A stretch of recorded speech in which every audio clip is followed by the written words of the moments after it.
My name's Gail. I'm an alcoholic and an addict. Do you know what I was thinking? You know, I was 18 years clean yesterday, and you know, and I've been quite reflective recently. You know, and it's due to the fact that I go to meetings and I have a support network, and you know, that I've been able to get through the last 18 years. And I was thinking, you know, I went to, it sounds really weird to start a meeting like this, but I was in a really dark place up until about a week ago, you know, and I say this because sometimes I think people need to hear it. You know, I said goodbye to one of my best friends about 2.5 weeks ago, you know, 3 weeks ago, whenever it was. And he couldn't get it, you know, he could not stay clean, you know, and I hadn't seen him for a while because he'd been out there, and I got a phone call to tell me that he'd been found in a park and he'd had a heart attack and his brain was dead, you know, and they were turning the machine off in Southampton Hospital, and his family were there. And they turned the machine off on Friday morning, and this person, being this person, carried on breathing because he was so defiant. And on the Saturday morning, I rang up his mum. I spoke to his mum and I said, would you like me to come and see him? You know, because I wanted to support them and I wanted to say goodbye, you know. And I went to the hospital, and you know, and he was laying in a hospital bed making what I can only describe as a death rattle sound, and I watched his mum say goodbye to him, you know, and it's one of the most saddest things to watch a family know that their brother is dying, and for a mum to be present and to know that she's not going to see him again, you know. And that is how ruthless this disease is, you know, and I would not wish that situation upon anyone's family members. And you know, and it threw me into a really dark place. I came away thinking, I'm really glad that I've done this. I'm glad that I've been to see him. He was one of my best friends, you know, and we had such fun in recovery, you know, because he was a fucking laugh. And it took me to a place where I couldn't get myself out of bed. You know, I questioned everything about recovery. I questioned working in addiction. You know, I'd done the, what's the point, you know, and, but then I realised why I'm clean, you know, and I realised why I go to work every day and help people in addiction, you know, and in the last week I've managed to pull myself back out of it. But, you know, for me, I could not stop drinking or taking cocaine. You know, it started as fun. It ended up as not so much fun, you know, and I am one of those type of alcoholics and addicts that you invite to your house and I'll piss on your sofa. You know, I'm one of them. You know, I'm like a ginger tomcat. I will come around and spray your furniture, and then I will go back home. Yeah, and it's like the disease of addiction took me to some really dark places. You know, I'll give you a bit of background because I'm aware that I've got like 15 to 20 minutes. I grew up in like the countryside, you know, and we lived opposite a pub in a country lane. My mum and dad were always in the pub in my teenage years. If you ever wanted to speak to them, you go over there. It was a good upbringing, but there was no boundaries, you know, and I grew up with the foresight of the fact that when I grow up, I want to be like my mum and dad because they look like they're always having fun. You know, when I I used to go out at weekends. I used to go out at weekends and roll back up in the same clothes on a Monday and think that was quite normal. You know, I was your clubbing up the gardening club in Covent Garden every Saturday, off my tits, talking to a pile of coats in the corner, thinking it was a real person, holding a whole conversation, you know, and then dancing on the stage and then driving home. You know, that was my life. It got progressively worse. I met the father of my children in a nightclub in Beckenham. He was wearing Ralph Lauren and carrying a bag of cocaine. And I was like, he is the one. Yeah. It's like, that's my man.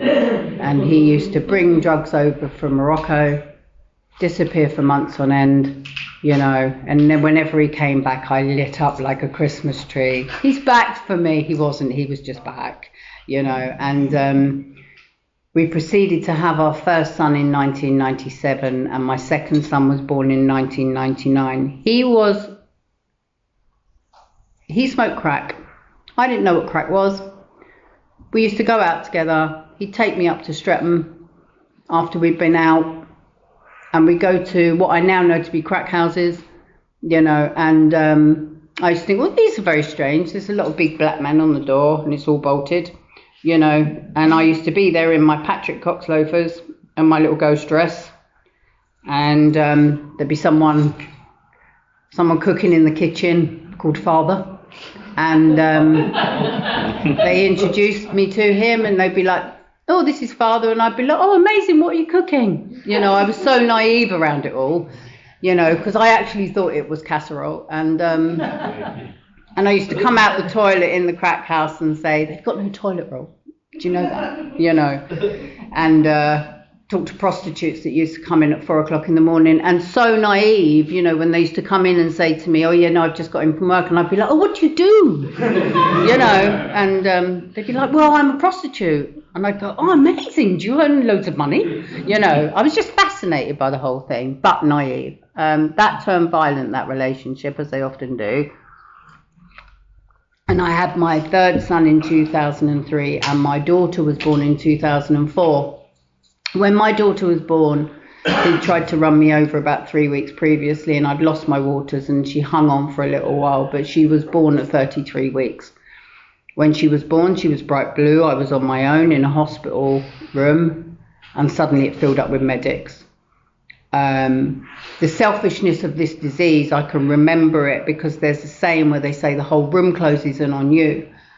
And I felt that. The whole room closed in on me. I was staring at this baby. She was £3.5 and she was bright blue because she was born dead. And all I was thinking was, you need to survive because they're going to blame me, you know, because that is the selfishness of it. She did, you know, life went on, the violence continued. Social services became involved because of the violence, took an interest in me because I was always drunk, you know, and they started to become heavily involved in my life.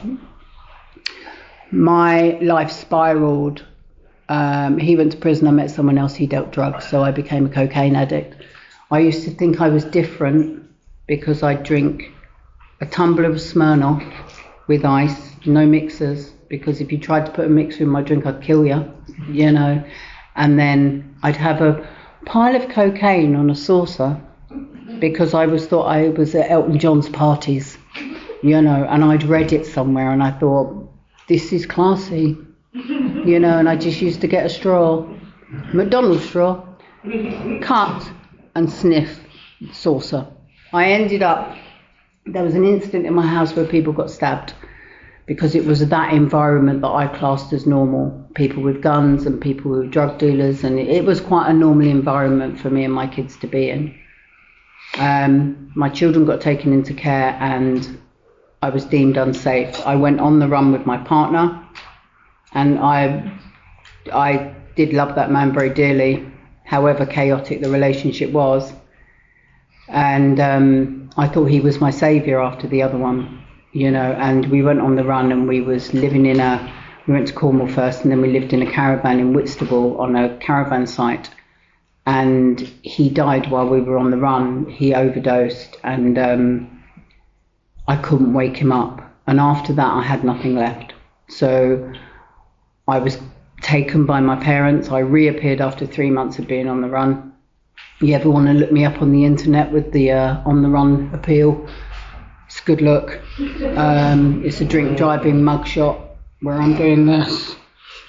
And I've got saucer eyes, you know, because I was done 4 times and I went to prison for it in the end, you know, and that didn't stop me from using. I came out of prison and went straight out, you know, and when my kids were taken and I lost him, I didn't want to live anymore. So I would do everything possible to try and kill myself off. You know, I was at my mum and dad's. I'd gone back home after 3 months to their house because I'd lost everything that I ever had. I'd lost my kids, my home, my partner. The other one was still in prison. And and I laid in a bed of piss, basically, comatose for days on end. And every time someone walked into the bedroom, like my mum, I would rise up like the exorcist. You know, and I was so frightened because my pillowcase was filled with bottles, you know, and I thought someone was going to take my drink away from me. I ended up in mental health hospitals. I ended up trying to cut my wrists. I ended up cutting my wrist with a vodka bottle after I drank it in the bath one day. My dad pulled me out of the bath. I was 35 years old. I was naked. There was no self-care in those days, you know, and I'm mortified that my dad saw me like that. My sister tries to dress it up and say, he put a towel over you, trust me. And I'm like, I just can't, you know. It's, I ended up, my final drink was when I went to the dentist. My dad used to sit outside my appointments and wait for me. And he'd done everything with me. And I escaped from the dentist and I found someone who was homeless. I bought 2 litres of vodka and I said to him, would you like to come and drink with me? Because I didn't want to be on my own. And he was like, touch. We was in Worthing. I ended up waking up about 4 hours later on the beach with the waves lapping at my feet. It sounds romantic. I was bloated. I am naturally ginger. I was bright red. It was summer. You know, my handbag was gone, you know, and I walked up to a bunch of homeless guys who were sitting on the bench in Worthing, and I asked them if I could join them. I said, please let me come with you. I don't want to be in society anymore. You know, I wanted to disappear. And one of them turned around to me. It was my moment of clarity. And he said to me, do you know what? He said, if you have a home to go to, he said, please go home now. You don't want to live this life.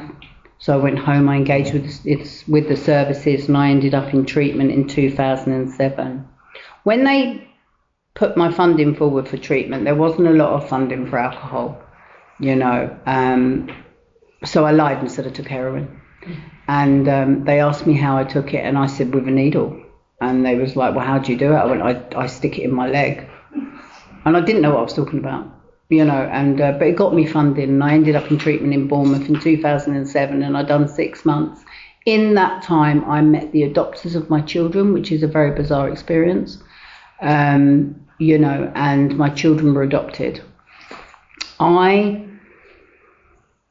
I came out of treatment and I knew that I couldn't sit around in coffee shops because I'd lost my purpose as a mother and I needed to do something else, you know, and I was so frightened that I was going to use again. You know, I got myself a sponsor and I went through the 12 steps very quickly, you know, and I haven't touched anything since I went into treatment.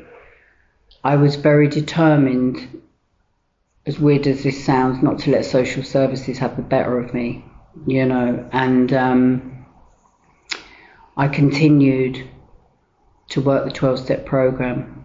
I continued to go to meetings. I've come away from meetings maybe for a year or two before, and I've always gone back in because they're here. You know, I don't have to not come, and I know that I'll always be welcome back. You know, and I've been back in meetings for a few years now. But when I was, I would say most probably about 9 years ago, 8 years ago, my eldest son got in touch with me. My eldest 2 children were adopted by 2 gay men who lived in London, and my youngest 2 by a couple who couldn't have kids. And my oldest son got in touch with me and he came down to Bournemouth, and we spent the weekend together. And then my second son came, and I never thought I'd see my children again. You know, I didn't think they'd want me to be part of their lives. My third son came when he was 19, and my daughter when she was 18. They all came to visit me, and it's really mad because my eldest son, one of the adopters is American, so he lives in California. He moved there about 6 years ago because he was getting himself in trouble in London, so they shipped him out there. And he lives a wonderful life in America. He lives in California. My second son, they put him through university for finance and economics in Bristol, and he works in finance, you know. And my third son went a bit off the rails. He contacted me when he was 12 years old, and I hadn't seen him since he was 4, and they put a stop to it straight away, you know. But what I took from that was the gratitude I had the opportunity to speak to my son, you know. And he eventually came to me at 19, and when he was, before this Christmas, the Christmas before, and he'd just been down to see me, and I'd mentioned to him, because he was caught up in like living in pubs and stuff like that in Dartford and Clapham, and I said to him, do you know what? I said, Oscar, if you ever want to come and stay in Bournemouth, you're more than welcome. You know, please remember that is available for you. And I think it was last March, he rang me up and he said, are you okay if I come? I live in a 2-bedroom flat with my mum, my husband, 2 cats, 2 dogs. And I went, do you know what, I'll make it work. I put him in the loft. He lives in my loft. He's like flowers in the attic. And, you know, and he's built a life for himself down here. You know, I've just been shopping with him today, you know, up in Southampton, you know, and we have a relationship. And he sent me a card. He gave me a card last night when I was 18 years, and it said, like, it's so wonderful to be getting to know my mum, you know. And my other son is over from LA, and I'm picking him up from the train station once this meeting's done, you know. He said, don't worry about getting someone else to get me, I'll wait for you. And I said, I'll be there, you know, I don't leave here till 9, you know. And I haven't seen him for a year. You know, I took all my children to California. I think it might have been last February, you know, and we was all, Elliot didn't come because he was working, but the rest of us were there, and it was a very bizarre experience because we was all in a house that I'd rented in California, an Airbnb, and none of us really knew each other properly, you know. So, but we had such fun. We drove over to Las Vegas and stuff like that. I love driving in America, and you know, and that's all down to the 12 steps, you know, by getting up and showing up, and however shit it gets, you know, you just carry on, you know, you have to, and you never give up hope. I'm so grateful for my life today. I'm so grateful when I was in that dark place that I was able to come back out of it, because I knew I would, you know, and I don't have to stay in darkness. And it was just a process for me. I think recovery is wonderful. I'm not going to say it's wonderful all the time, because I've had some shit, you know, but it's so much better than the life I was living, where I was spraying people's furniture, you know, and wondering why they weren't talking to me the next day. And normally because their sofas were cream, you know. So, but I just, like, I look back at some of the stuff I've done when I was out there, you know, including cat spraying, and I laugh at myself, you know, because I was absolutely barking, and you know, and I'm grateful to not be that person today. Well, not as, I don't piss on sofas, put it that way, you know, but I am not yet, might happen with age, you know, but I am grateful that I'm not that person today, and that is down to the program of recovery. I just want to end on this.